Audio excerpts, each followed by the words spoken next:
Chapter 38. No misfortune occurred, again to prevent the ball. The day approached, the day arrived, and after a morning of some anxious watching, Frank Churchill, in all the certainty of his own self, reached Randalls before dinner, and everything was safe, and no second meeting had there yet been between him and Emma. The room at the Crown was to witness it, but it would be better than a common meeting in a crowd.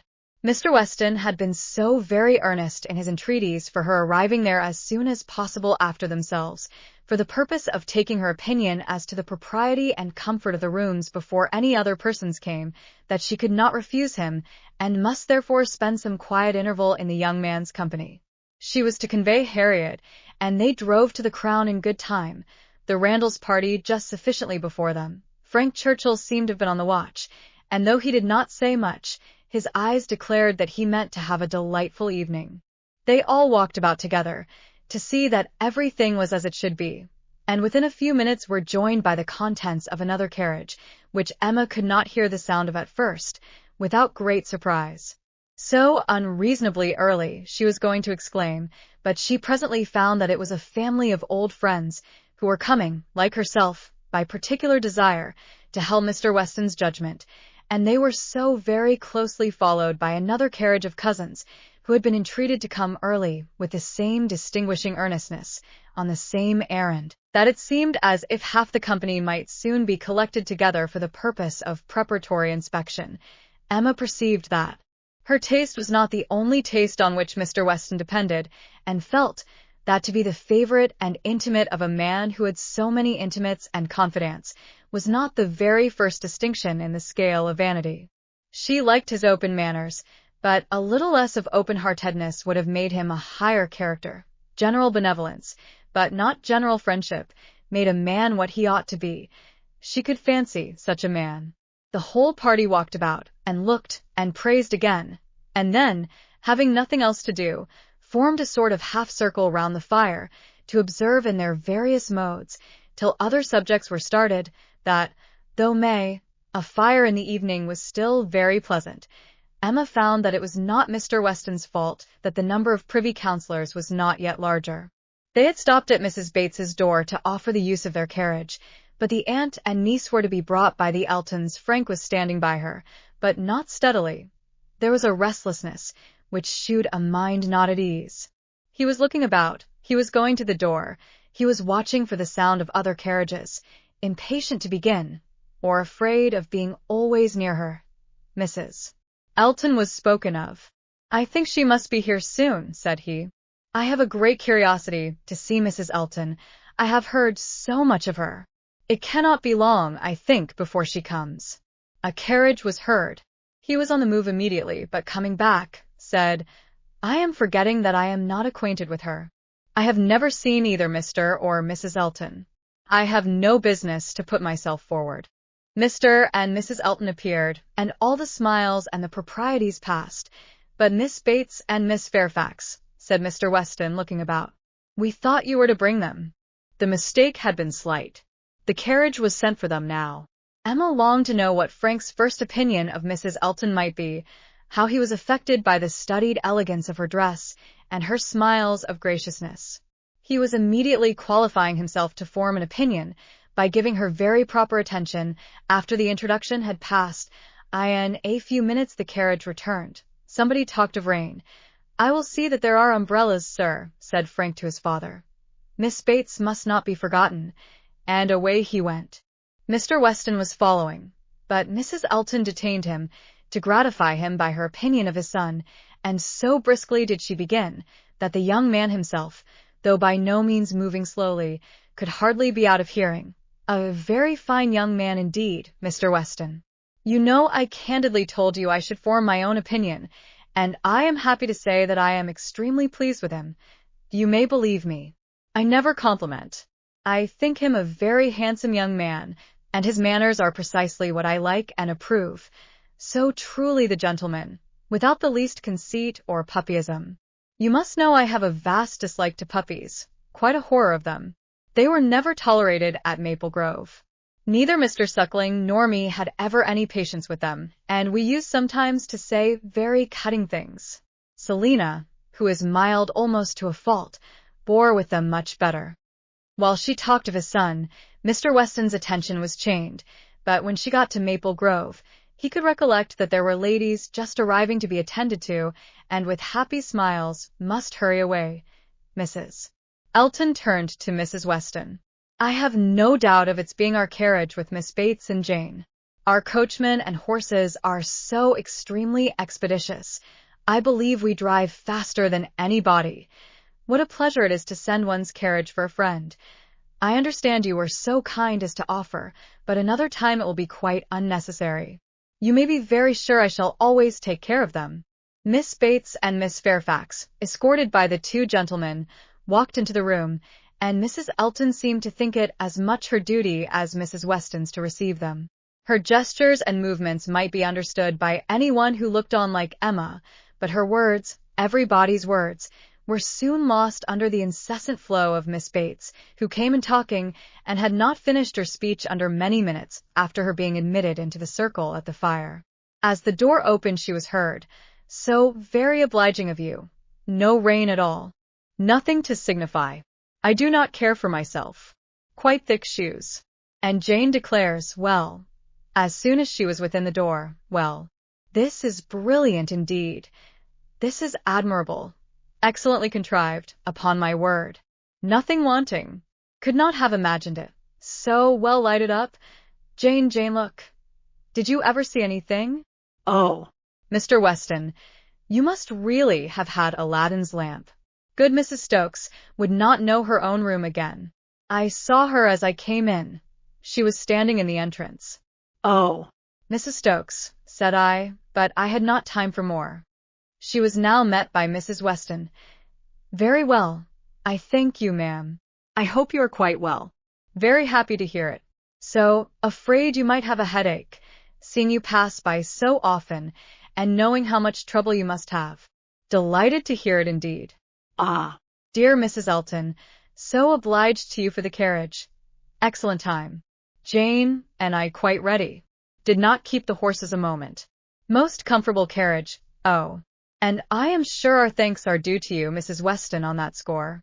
Mrs. Elton had most kindly sent Jane a note, or we should have been. But 2 such offers in one day. Never were such neighbors. I said to my mother, upon my word, ma'am. Thank you, my mother is remarkably well. Gone to Mr. Woodhouse's. I made her take her shawl, for the evenings are not warm. Her large new shawl, Mrs. Dixon's wedding present. So kind of her to think of my mother. Bought at Weymouth, you know, Mr. Dixon's choice. There were 3 others, Jane says, which they hesitated about some time. Colonel Campbell rather preferred an olive. My dear Jane, are you sure you did not wet your feet? It was but a drop or 2. But I am so afraid. But Mr. Frank Churchill was so extremely, and there was a mat to step upon. I shall never forget his extreme politeness. Oh, Mr. Frank Churchill, I must tell you my mother's spectacles have never been in fault since. The rivet never came out again. My mother often talks of your good nature. Does not she, Jane? Do not we often talk of Mr. Frank Churchill? Ah, here's Miss Woodhouse. Dear Miss Woodhouse, how do you do? Very well, I thank you, quite well. This is meeting quite in fairyland. Such a transformation. Must not compliment, I know, eyeing Emma most complacently. That would be rude, but upon my word, Miss Woodhouse, you do look. How do you like Jane's hair? You are a judge. She did it all herself. Quite wonderful how she does her hair. No hairdresser from London, I think, could. Ah, Dr. Hughes, I declare, and Mrs. Hughes. Must go and speak to Dr. and Mrs. Hughes for a moment. How do you do? How do you do? Very well, I thank you. This is delightful, is not it? Where's dear Mr. Richard? Oh, there he is. Don't disturb him. Much better employed talking to the young ladies. How do you do, Mr. Richard? I saw you the other day as you rode through the town. Mrs. Otway, I protest. And good Mr. Otway, and Miss Otway, and Miss Caroline. Such a host of friends. And Mr. George, and Mr. Arthur. How do you do? How do you all do? Quite well. I am much obliged to you. Never better. Don't I hear another carriage? Who can this be? Very likely the worthy Coles. Upon my word, this is charming to be standing about among such friends. And such a noble fire. I am quite roasted. No coffee, I thank you for me. Never take coffee. A little tea if you please, sir, by and by. No hurry. Oh, here it comes. Everything's so good. Frank Churchill returned to his station by Emma, and as soon as Miss Bates was quiet, she found herself necessarily overhearing the discourse of Mrs. Elton and Miss Fairfax, who were standing a little way behind her. He was thoughtful. Whether he were overhearing too, she could not determine. After a good many compliments to Jane on her dress and look, compliments very quietly and properly taken, Mrs. Elton was evidently wanting to be complimented herself, and it was, "How do you like my gown? How do you like my trimming? How's I done my hair?" With many other relative questions, all answered with patient politeness. Mrs. Elton then said, "Nobody can think less of dress in general than I do, but upon such an occasion as this, when everybody's eyes are so much upon me, and in compliment to the Westons, who I have no doubt are giving this ball chiefly to do me honor, I would not wish to be inferior to others. And I see very few pearls in the room except mine, so Frank Churchill is a capital dancer, I understand. We shall see if our styles suit. A fine young man certainly is Frank Churchill. I like him very well." At this moment Frank began talking so vigorously that Emma could not but imagine he had overheard his own praises and did not want to hear more, and the voices of the ladies were drowned for a while, till another suspension brought Mrs. Elton's tones again distinctly forward. Mr. Elton had just joined them, and his wife was exclaiming, "Oh, you have found us out at last, have you, in our seclusion? I was this moment telling Jane, I thought you would begin to be impatient for tidings of us." "Jane," repeated Frank Churchill, with a look of surprise and displeasure. "That is easy, but Miss Fairfax does not disapprove it, I suppose." "How do you like Mrs. Elton?" said Emma in a whisper. "Not at all." "You are ungrateful." "Ungrateful? What do you mean?" Then, changing from a frown to a smile, "No, do not tell me. I do not want to know what you mean. Where is my father? When are we to begin dancing?" Emma could hardly understand him. He seemed in an odd humor. He walked off to find his father, but was quickly back again with both Mr. and Mrs. Weston. He had met with them in a little perplexity, which must be laid before Emma. It had just occurred to Mrs. Weston that Mrs. Elton must be asked to begin the ball, that she would expect it, which interfered with all their wishes of giving Emma that distinction. Emma heard the sad truth with fortitude. "And what are we to do for a proper partner for her?" said Mr. Weston. "She will think Frank ought to ask her." Frank turned instantly to Emma to claim her former promise, and boasted himself an engaged man, which his father looked his most perfect approbation of, and it then appeared that Mrs. Weston was wanting him to dance with Mrs. Elton himself, and that their business was to help to persuade him into it, which was done pretty soon. Mr. Weston and Mrs. Elton led the way, Mr. Frank Churchill and Miss Woodhouse followed. Emma must submit to stand second to Mrs. Elton, though she had always considered the ball as peculiarly for her. It was almost enough to make her think of marrying. Mrs. Elton had undoubtedly the advantage, at this time, in vanity completely gratified, for though she had intended to begin with Frank Churchill, she could not lose by the change.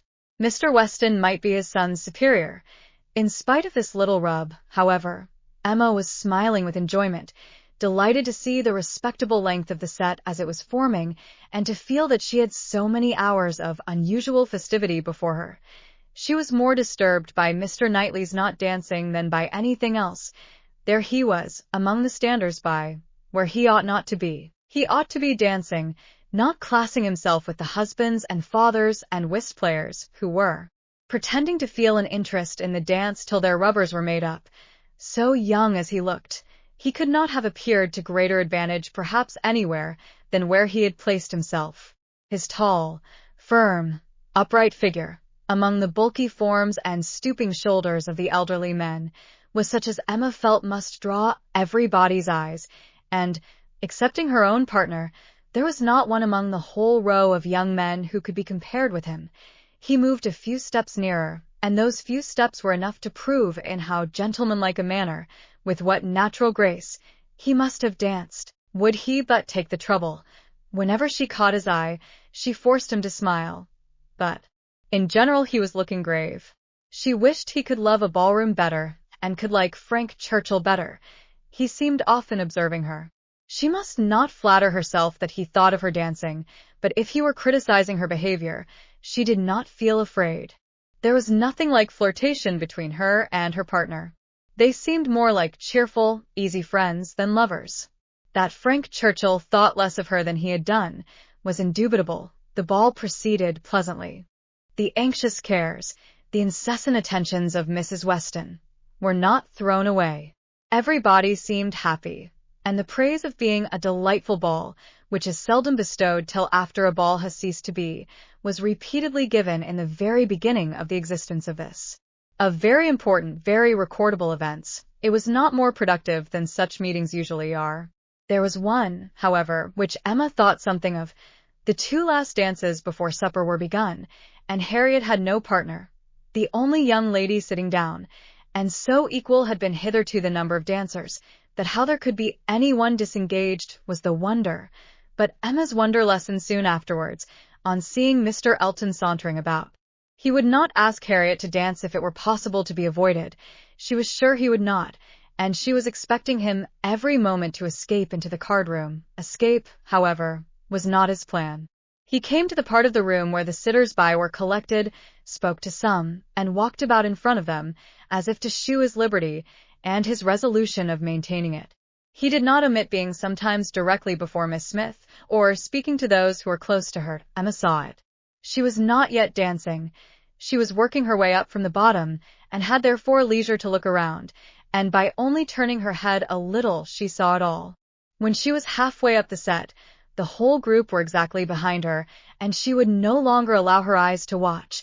But Mr. Elton was so near that she heard every syllable of a dialogue which just then took place between him and Mrs. Weston, and she perceived that his wife, who was standing immediately above her, was not only listening also, but even encouraging him by significant glances.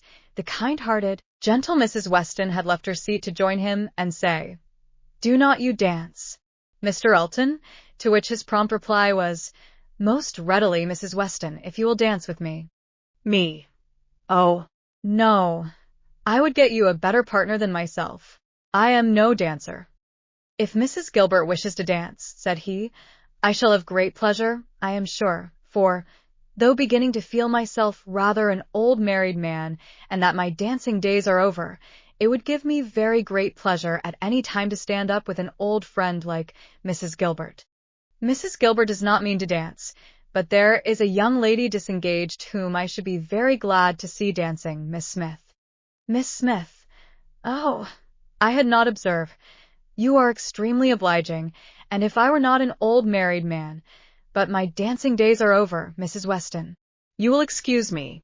Anything else I should be most happy to do, at your command, but my dancing days are over."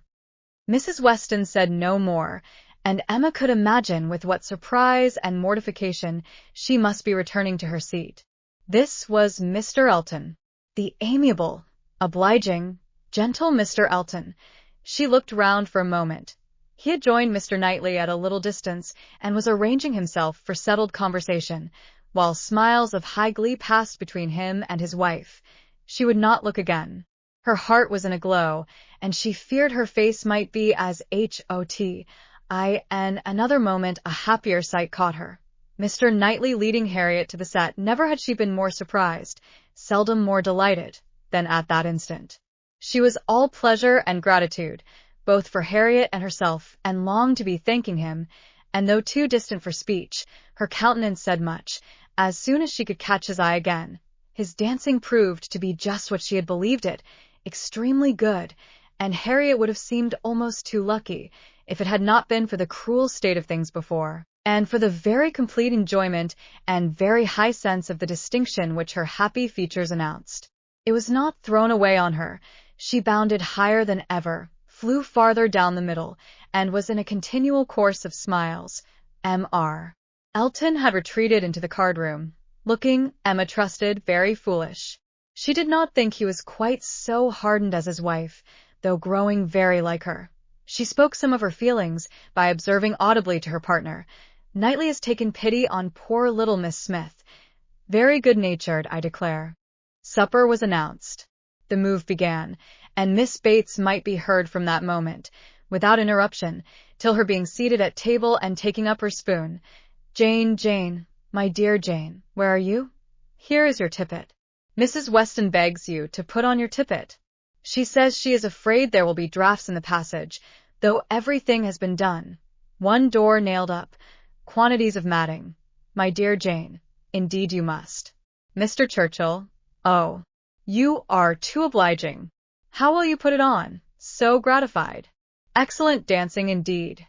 Yes, my dear, I ran home, as I said I should, to help Grandmamma to bed, and got back again, and nobody missed me. I set off without saying a word, just as I told you. Grandmamma was quite well, had a charming evening with Mr. Woodhouse, a vast deal of chat and backgammon. Tea was made downstairs, biscuits and baked apples and wine before she came away. Amazing luck in some of her throws, and she inquired a great deal about you, how you were amused, and who were your partners. Oh, said I shall not forestall Jane. I left her dancing with Mr. George Otway. She will love to tell you all about it herself tomorrow. Her first partner was Mr. Elton. I do not know who will ask her next. Perhaps Mr. William Cox. My dear sir, you are too obliging. Is there nobody you would not rather? I am not helpless. Sir, you are most kind. Upon my word, Jane on one arm, and me on the other. Stop, let us stand a little back. Mrs. Elton is going. Dear Mrs. Elton, how elegant she looks.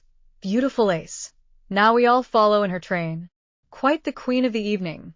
Well, here we are at the passage. 2 steps, Jane, take care of the 2 steps.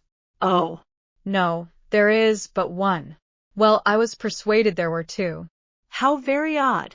I was convinced there were 2, and there is but one. I never saw anything equal to the comfort and style. Candles everywhere. I was telling you of your Grandmamma, Jane. There was a little disappointment. The baked apples and biscuits, excellent in their way, you know, but there was a delicate fricassee of sweetbread and some asparagus brought in at first, and good Mr. Woodhouse, not thinking the asparagus quite boiled enough, sent it all out again. Now there is nothing Grandmamma loves better than sweetbread and asparagus, so she was rather disappointed, but we agreed we would not speak of it to anybody, for fear of its getting round to dear Miss Woodhouse, who would be so very much concerned. Well, this is brilliant. I am all amazement. Could not have supposed anything. Such elegance and profusion. I have seen nothing like it since. Well, where shall we sit? Where shall we sit? Anywhere, so that Jane is not in a draught. Where I sit is of no consequence. Oh. Do you recommend this side? Well, I am sure, Mr. Churchill. Only it seems too good, but just as you please. What you direct in this house cannot be wrong. Dear Jane, how shall we ever recollect half the dishes for Grandmamma? Soup too. Bless me. I should not be helped so soon, but it smells most excellent, and I cannot help beginning. Emma had no opportunity of speaking to Mr. Knightley till after supper, but when they were all in the ballroom again, her eyes invited him irresistibly to come to her and be thanked. He was warm in his reprobation of Mr. Elton's conduct. It had been unpardonable rudeness, and Mrs. Elton's looks also received the due share of censure. They aimed at wounding more than Harriet, said he. Emma, why is it that they are your enemies? He looked with smiling penetration, and, on receiving no answer, added, She ought not to be angry with you, I suspect, whatever he may be. To that surmise, you say nothing, of course, but confess, Emma, that you did want him to marry Harriet. I did, replied Emma, and they cannot forgive me. He shook his head, but there was a smile of indulgence with it, and he only said, I shall not scold you. I leave you to your own reflections. Can you trust me with such flatterers? Does my vain spirit ever tell me I am wrong? Not your vain spirit, but your serious spirit. If one leads you wrong, I am sure the other tells you of it. I do own myself to have been completely mistaken in Mr. Elton. There is a littleness about him which you discovered, and which I did not, and I was fully convinced of his being in love with Harriet. It was through a series of strange blunders. And, in return for your acknowledging so much, I will do you the justice to say that you would have chosen for him better than he has chosen for himself. Harriet Smith has some first-rate qualities, which Mrs. Elton is totally without. An unpretending, single-minded, artless girl, infinitely to be preferred by any man of sense and taste to such a woman as Mrs. Elton. I found Harriet more conversable than I expected. Emma was extremely gratified. They were interrupted by the bustle of Mr. Weston calling on everybody to begin dancing again. Come, Miss Woodhouse, Miss Otway, Miss Fairfax, what are you all doing? Come, Emma, set your companions the example. Everybody is lazy. Everybody is asleep. I am ready, said Emma, whenever I am wanted. Whom are you going to dance with? Asked Mr. Knightley. She hesitated a moment and then replied, With you, if you will ask me. Will you? Said he, offering his hand. Indeed I will. You have shown that you can dance, and you know we are not really so much brother and sister as to make it at all improper. Brother and sister? No, indeed.